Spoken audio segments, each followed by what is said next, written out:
आमदार विजयकुमार देशमुख यांनी तिकीट वाटप व नाराजीच्या चर्चांवर स्पष्टीकरण दिले आहे।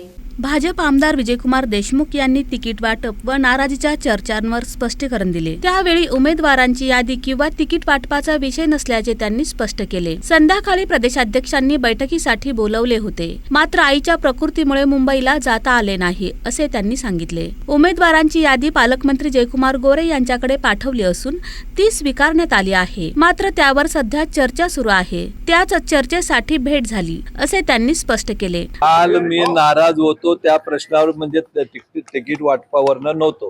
काल जोपर्यंत मी पात्रेंशी बोललो त्यावेळी अजूनपर्यंत यादी किंवा तिकीट वाटप हा विषयच नव्हता।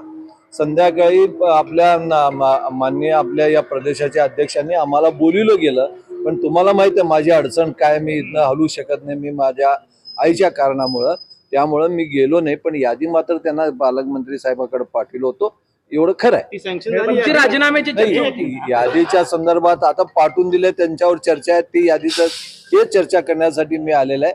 सँक्शन होईल। वर्ष झालं पक्षात काम करतो मी, 40 वर्ष झालं पक्षात काम करतो मी, 40 वर्ष झालं पक्षाला आम्ही सोबत आहोत। आमच्या कार्यकर्ते माझ्या बरोबर आहेत, त्यांच्या बरोबर राहणंही माझं काम आहे। आणि शेवटी आम्ही सगळे मोठे झालं, ते पक्ष मोठं झालं, त्या कार्यकर्त्यांच्या जीवावर त्यांच्या संदर्भात जे काय बोलायचं होतं थोडं माझ्या गैरसमजुतीने मी थोडं नाराज झालो असेल।